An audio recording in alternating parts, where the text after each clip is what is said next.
నమస్తే, అంతరార్థానికి స్వాగతం. ఇటీవల ఎం కోదండరెడ్డి గారు వ్యవసాయంలో అపారమైన అనుభవం ఉన్న వ్యక్తి, కాంగ్రెస్ సీనియర్ నాయకులు. ఆయన అధ్యక్షతన తెలంగాణ రైతుల సంక్షేమ సంఘం తెలంగాణ ప్రభుత్వం ఏర్పాటు చేసింది. గతంలో కూడా కేంద్ర రాష్ట్ర ప్రభుత్వాలు స్వాతంత్ర్యానంతరం అనేక కమిటీలు, కమిషన్లు, వ్యవసాయ శాఖలు, సంస్థలు ఎన్నో ఏర్పాటు చేశాయి. వ్యవసాయం చాలా ప్రధానమైంది అని నేను ఇక్కడ ప్రత్యేకించి చెప్పాల్సిన పని లేదు. 1948లోనే అన్ని విషయాలపైన కావలసిన ప్రణాళికలు రూపొందిస్తున్న నేపథ్యంలో జవహర్లాల్ నెహ్రూ గారు చెప్పింది, ఏదైనా మనము వేచి ఉండొచ్చు దేనికోసమైనా, కానీ వ్యవసాయం మాత్రం కాదు. Anything can wait in this country but not agriculture అన్నారు ఆయన. కనుక మనం న్యాయంగా ప్రభుత్వం ఏం చేసిందో చెప్పడానికి చెప్తే ఇన్ని కమిషన్లను ఏర్పాటు చేసింది. అయినా కూడా కమిషన్లే కాదు, అనేక సంస్థలు, అధ్యయనాలు, శాఖలు ముందుగానే అనుకున్నట్టుగా ఏర్పాటు చేసింది. చేయలేదని అనడం లేదు. కానీ ఇప్పటికీ మరి కొత్త సంస్థలను ఏర్పాటు చేయడము, కొత్త సంఘాలను ఏర్పాటు చేయడము, కమిషన్లను, కోదండరెడ్డి గారి కమిషన్ లాంటి కమిషన్లను ఏర్పాటు చేయాల్సినటువంటి పరిస్థితి కొనసాగుతూనే ఉంది. అంటే ఖచ్చితంగా నిర్మోహమాటంగా చెప్పాలంటే వ్యవసాయానికి చేయాల్సింది ఇంకెంతో ఉంది. వ్యవసాయ పరిస్థితి కొంత గందరగోళంగా, సంక్షోభంలోనే ఉందని చెప్పాల్సిన పరిస్థితి ఏర్పడుతుంది. మనకు ఎప్పుడు స్వామినాథన్ కమిషన్ గురించి చెప్తారు రైతు సంఘాలందరూ. జయతి ఘోష్ కమిషన్ వైఎస్ రాజశేఖర రెడ్డి గారు ముఖ్యమంత్రిగా ఉన్నప్పుడు ఏర్పాటు చేసినటువంటిది. అంటే అనేక కమిషన్లు ఏర్పాటు చేశారని చెప్తున్నాను కదా, అవన్నీ కనుక చెప్తే ఈ కమిషన్ల సహస్రనామాలు అవుతుంది. అవన్నీ చెప్పడం లేదు. తెలంగాణ, ఆంధ్రప్రదేశ్ రెండు రాష్ట్రాలుగా విడిపడిన తర్వాత ఆంధ్రప్రదేశ్ ప్రభుత్వం కూడా ఒక కమిషన్ని ఏర్పాటు చేసింది 2014లో. అప్పుడు చంద్రబాబు నాయుడు గారు ముఖ్యమంత్రి ఉన్నారు. ఆ కమిషన్ రాధాకృష్ణ కమిషన్.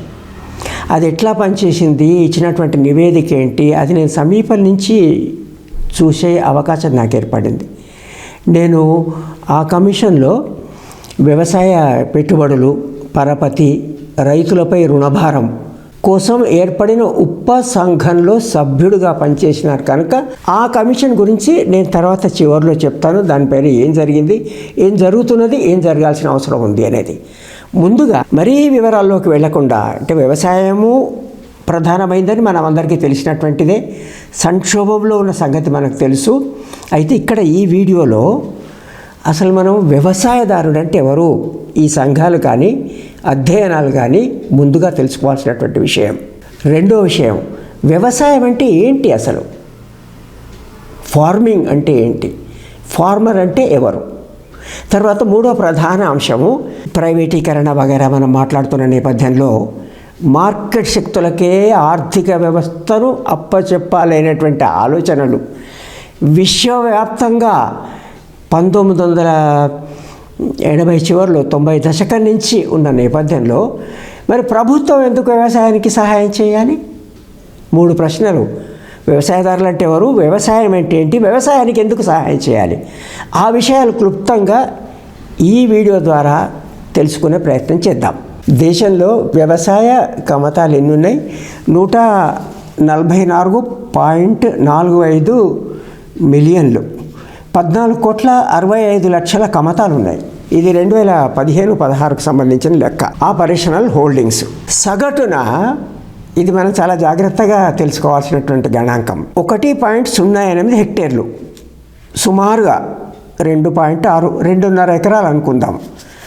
సగటున ఉన్న వ్యవసాయ కమతాల విస్తీర్ణము 2.5 ఎకరాలు, 1.08. అది 2015-16లో అప్పటి వ్యవసాయ సెన్సస్ ప్రకారం. దాని తర్వాత 21-22కు సంబంధించిన గణాంకాలు మనకు రాకపోయినప్పటికీ నెబార్డు వగైరా ఇతరత్ర అధ్యయనాల ద్వారా మనం చూస్తే కనిపించేది ఈ 1.08 నుంచి అది పడిపోయింది.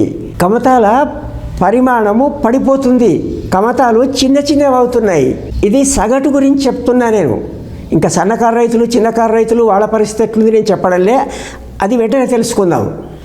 అది ఎక్కడికి పడిపోయింది ఇప్పుడు 21-22 2021-22కు 0.74 ఒక హెక్టేర్ కంటే తక్కువ, 1.8 ఎకరాలు, 2 ఎకరాల కంటే తక్కువ. అంటే వ్యవసాయ కమతాల పరిమాణము పడిపోతుంది. ఇది నేను ఎందుకు చెప్తున్నానంటే అసలు రైతు అంటే ఎవరు? పెద్ద రైతా, చిన్న రైతా? చిన్న రైతుకి ఎందుకు సహాయం చేయాలనేటువంటి మాట మాట్లాడుతున్నారు కదా. మొత్తం సగటుయే మనకు ఇప్పుడు 1.8 ఎకరాలు ఉంది. అయితే సరే, మన సన్నకారు రైతులు, స్మాల్ ఫార్మర్స్, చిన్న రైతులు, ఇంకా వాళ్ళకంటే ఇంకా తక్కువ వ్యవసాయ భూమి ఉన్నవాళ్ళు, ఈ వీడియో నిడివి కారణంగా ఆ వివరాలు నేను చెప్పడం లేదు. కానీ మీకు తెలుసు సన్నకారు రైతు అంటే ఎవరు, చిన్న రైతు అంటే ఎవరు, స్మాల్ ఫార్మర్, మార్జినల్ ఫార్మర్. ఈ స్మాల్ ఫార్మర్, మార్జినల్ ఫార్మరు 2015-16 లెక్కల ప్రకారము స్మాల్ ఫార్మర్స్ ఏమో మొత్తం వ్యవసాయదారుల్లో 17.62%, మార్జినల్ ఫార్మర్స్ 68.54%. అంటే ఈ రెండు కలిసి సన్న చిన్నకారు రైతులు. ముందు తీసుకున్నదేమో మన సగటులో పెద్ద రైతు, చిన్న రైతు అందరూ కలిసి సగటు తీసుకున్నటువంటిది. మరి సన్న చిన్నకారు రైతులే మొత్తం కమతాల్లో వారి స్థానము, వారి సంఖ్య చూసినట్టయితే 86%.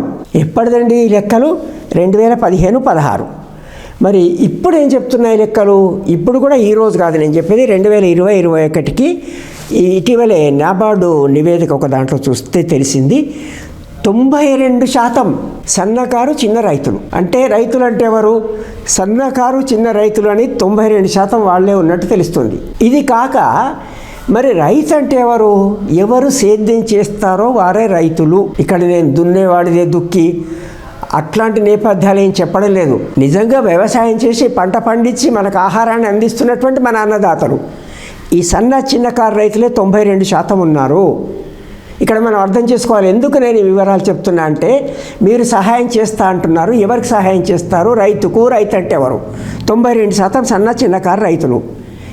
మరొక విషయం మనం ఎప్పుడు మర్చిపోతున్నటువంటిది, లెక్కల్లో లేనిది కానీ వాస్తవమైంది, కౌలు రైతులు ఎంతమంది ఉన్నారు? కౌలు రైతులు వారి లెక్కలు ఉండవు, పక్కాగా ఉండవు. ఓరల్ లెసీస్ అంటారు. ఏదో నోటి మాటతో మీరు నా పొలాన్ని వ్యవసాయం చేయండి, దానికి గాను కౌలు నిర్ణయం అవుతుంది. అట్లా ఆ లెక్కను చూస్తే మరి ఎంతమంది ఉన్నారు?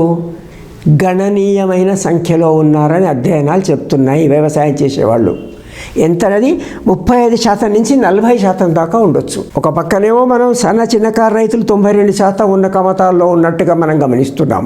వాస్తవంగా వ్యవసాయం చేస్తున్న వాళ్ళు 30% నుంచి 40% దాకా కౌలు రైతులు. ఇక్కడ ఈ గణాంకాలు మనకు కొంచెం ఇబ్బందికరంగా అనిపించవచ్చు, కానీ మనం ఖచ్చితంగా తెలుసుకోవాల్సిన గణాంకాలు ఇవి. మన రైతు కమిషన్లు కానీ, అధ్యయన సంఘాలు కానీ, ప్రభుత్వాలు కానీ, వ్యవసాయ శాఖలు కానీ వారి నివేదికల నుంచి మనం తీసుకున్నటువంటిది, ప్రభుత్వ అధ్యయనాల నుంచే మనం గమనించినటువంటిది. వాటిని ప్రత్యేకంగా గమనించాల్సిన అవసరం ఉందన్న ఉద్దేశంతో ఈ విషయాన్ని నేను చెప్తున్నా. ఇక వ్యవసాయ కూలీలు మొత్తం వ్యవసాయ పనివారులలో 1951 ప్రభుత్వ గణాంకాల ప్రకారం 28.1% ఉండేది. అది 2011కు 54.9%. చాలా స్పష్టంగా గమనించండి. వ్యవసాయ కూలీలు మొత్తం వ్యవసాయ పనివారిలో 1951 నుండి ఇప్పటి వరకు చూస్తే రెట్టింపైంది. ఇంచుమించు 28.1% ఆనాడు 1951లో ఉన్నటువంటి సంఖ్య మొత్తం వ్యవసాయ పనివారులలో వ్యవసాయ కూలీలది 54.9%కి 2011 నాటికి వచ్చింది. ఇప్పటికి ఇంకా పెరిగి ఉంటుంది. మరి రైతులు, కొంత భూమి ఉన్నటువంటి వారి సంఖ్య ఆ రోజున 1951లో స్వాతంత్రానంతర సమీప కాలంలోనే చూస్తే 71.9% రైతులు. వారి సంఖ్య ఈరోజు 45.1% 2011 నాటికి పడిపోయింది. 71.8%గా ఉన్నటువంటి రైతుల సంఖ్య 45%కి పడిపోయింది. ఈ రైతులు ఎక్కడ మాయమైపోతున్నారు? రైతు కూలీల సంఖ్య పెరిగింది. కనుక ఈ కమిషన్లు ఒక విషయాన్ని అర్థం చేసుకోవాల్సిన అవసరం ఉంది అనిపిస్తుంది. దీనిపైన అధ్యయనం చేయాలి. రైతులు భూమిని కోల్పోయి రైతు కూలీలుగా మారుతున్నారా? కమతాల సంఖ్య పెరిగినా తగ్గినా కమతాల పరిమాణం తగ్గుతూ వస్తున్నది. అంటే వ్యవసాయం దండుగా, అది వయబుల్ కాదు అనే మాటలు మనం వింటున్నాం. ఇక్కడ కమతాలు పరిమాణం పడిపోతుంది, చిన్నవి అయిపోతున్నాయి. దానికి ఉన్న సామాజిక, చారిత్రక, ఆర్థిక కారణాలు నేను ఇక్కడ తిరిగి వల్లె వేయాల్సిన పని లేదు. ఇక్కడ తెలుసుకోవాల్సింది రైతు అంటే చిన్న రైతు, రైతు అంటే సన్నకారు రైతు, రైతు అంటే కౌలు రైతు, చిన్న కమతాల్లో సేద్యం చేస్తున్నటువంటి రైతు. కనుక రైతుకు మనం సహాయం చేయాలి అంటే మరి అన్నదాత తనే కనుక ఆ రైతుకు మనం సహాయం చేయాలనేది మన కమిషన్లు కానీ అధ్యయనాలు కానీ ప్రభుత్వం కానీ తెలుసుకోవాల్సి ఉంది, మొదటిది. ఇక రెండవ విషయం, సేద్యం, ఫార్మింగ్ అంటే ఏంటి? ఫార్మింగ్ అంటూనే మనకు తలుపులోకి వచ్చేది పంటలు పండించడం. అసలు వ్యవసాయం స్థూల జాతీయోత్పత్తికి, గ్రాస్ డొమెస్టిక్ ప్రోడక్ట్కు ఎంత అందిస్తుంది? గ్రాస్ డొమెస్టిక్ ప్రోడక్ట్ అంటే మీకు తెలిసిన విషయమే. అది వ్యవసాయం నుంచి కానీ, సేవల నుంచి కానీ, పరిశ్రమల నుంచి కానీ, ఈ మూడే కదా ప్రధానంగా ఉండేటువంటి రంగాలు సమకూరేటువంటి ఆదాయం. దాంట్లో వ్యవసాయం నుంచి సమకూరేది ఒకప్పుడు చాలా ఎక్కువగా ఉండేది. అంత దూరం మనం వెళ్లకుండా 23, 24 నిరుడు చూస్తే 17.4%. అంతకుముందు సంవత్సరం 22, 23 18.2%, 17.4% స్థూల జాతీయోత్పత్తిలో వ్యవసాయం అందిస్తున్నటువంటి వాటా. మరి వ్యవసాయంలో వ్యవసాయం ఒకటే కాదు, వ్యవసాయం అనుబంధ పరిశ్రమలు. మనం అనుకున్న వ్యవసాయము మనం పంటలే అనుకున్నట్టయితే, వరి పంట కానీ, గోధుమ కానీ, ఇతరత్ర పంటలు అనుకుంటే అది అందించేది ఈ 18.2% ప్రాతిపదిక. మనం అంతకుముందు సంవత్సరాన్ని తీసుకుంటే దాంట్లో 10.1%, అంటే సగానికంటే కొంచెం ఎక్కువ. మరి మిగతా ఆదాయం ఎక్కడి నుంచి వస్తుంది? వ్యవసాయం అని చెప్పుకునే దాంట్లో వ్యవసాయ అనుబంధ పరిశ్రమలు, అగ్రికల్చర్ అండ్ అలైడ్ సెక్టర్. వ్యవసాయ అనుబంధ రంగం, అది లైవ్ స్టాక్ 5.5%, ఫిషింగ్ 1.3%, ఫారెస్ట్రీ 1.3%. అంటే కోళ్ళ పరిశ్రమ, పాడి పరిశ్రమ, పిగ్గరి, మత్స్య పరిశ్రమ, తర్వాత ఫారెస్ట్రీ, అడవులు, వీటి నుంచి సగభాగం వస్తుంది. అంటే రైతులు ఆధారపడుతున్నటువంటి ఆదాయం కోసం రంగంలో ఉపరంగాలు, సబ్సెక్టర్స్ తీసుకుంటే పంటలపైన 50% అనుకుందాం, మిగతా ఈ రంగాల్లో ఇంకా 50%.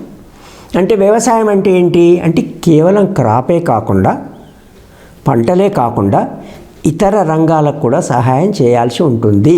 రైతు ఆదాయం మనం చూసిన 2019 NSS లెక్క ప్రకారం 10,695 హౌస్ హోల్డ్ ఇన్కమ్, కుటుంబ ఆదాయం, రైతు కుటుంబ ఆదాయం నెలసరిది. ఈ 10,695లో పంటల నుంచి సమకూరేది 5,298. అంటే మనకు అదే దామాషాలో ఇక్కడ ఇంచుమించు కనిపిస్తుంది చూడండి. పంటల నుండి సమకూరేది 50% అయితే ఆదాయాలు తక్కువగా ఉన్నట్టే చెప్పినట్టు అవుతుంది కదా. కుటుంబ ఆదాయం నెలకు 10,000 రూపాయలు రైతుది, పంటల నుండి వచ్చేది 5,298. మిగతాది మిగతా పాడి పరిశ్రమ, కోళ్ళు వగైరా నుంచి వస్తున్నటువంటిది. అంటే రైతు ఆదాయాలు సమకూరాలి అంటే వ్యవసాయం అంటే ఏంటి? రైతు అంటే ఎవరు? సన్న చిన్నకారు రైతులు. వ్యవసాయం అంటే ఏంటి? వారు చేస్తున్నటువంటి పనులు, వారికి ఆదాయం, వనరులు అందుతున్న రంగాలు. ఇది తెలుసుకోవాల్సింది. తర్వాత ఇంత చెప్పిన తర్వాత మరి ఎందుకు రైతుకు సహాయం చేయాలి మనం? ఎందుకంటే ముందే చెప్పాలంటే మన ఆహార భద్రత, ఉద్యోగ భద్రత ఏంటి, దానికి దీనికి లంకె ఏంటి? వ్యవసాయదారు ఆహార భద్రత ఏంటి? మన జనాభా ఎంత? 140 కోట్లు పైబడి 1,400 మిలియన్లు. ఈ 1,400 మిలియన్లకు అవసరమైన ఆహార ధాన్యాలు ఉత్పత్తి చేయాలి అంటే ఈ దేశమే ఉత్పత్తి చేయాల్సిన అవసరం ఉంది. ఇంకెక్కడో ఉత్పత్తి అయితే వాటిని దిగుమతి చేసుకునేటువంటి అవకాశం లేదు. 2023-24లో 339.29 మిలియన్ టన్నుల ఆహార ధాన్యాల ఉత్పత్తి అయింది. అయితే ఇది ఎక్కువైందా తక్కువైందా అంటే సగటున ఎంత అయింది వగైరా ఆ వివరాలు చూడాల్సి ఉంటుంది మనం. దానిలోకి నేను ఇప్పుడు వెళ్ళడం లేదు. మన కావాల్సిన ఆహార ధాన్యాలు దానిలో స్వయం సమృద్ధం మనం కావాలంటే ఆహార ధాన్యాల్లో అవుతున్నాము, కొన్ని చోట్ల అవ్వడం లేదు. మనకు కావాల్సిన మాంసకృతులు రావాల్సిన పప్పు దినుసులు వగైరాలు, నూనె, ధాన్యాలు, ఈ వివరాలు ప్రస్తుతానికి ఈ వీడియోలో పక్కకు పెడదాం. మొత్తం మీద దేశానికి కావాల్సినటువంటి ఆహారం అందించడానికి దేశంలోనే ఉత్పత్తి కావాలి, మరే దగ్గర కాదు. మొన్న ఫుడ్ అండ్ అగ్రికల్చరల్ ఆర్గనైజేషన్ వాళ్ళు 2023-24 అంచనాల్లో ఉత్పత్తి, సీరియల్స్ ఉత్పత్తి మొత్తం ప్రపంచవ్యాప్తంగా 2875 మిలియన్ టన్నులు జరిగిందని చెప్పారు. అది ముందుగా ఊహించిన దానికంటే కొంత తక్కువ, అంటే పడిపోతుంది. సరే, అయితే ఏమి మరి ప్రపంచవ్యాప్తంగా 2875 మిలియన్ టన్నులు ఉత్పత్తి అయితే వినిమయం కూడా ఇంచుమించు అంతే జరిగింది.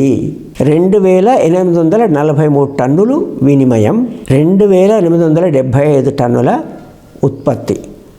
ఎంత మిగిలిందండి?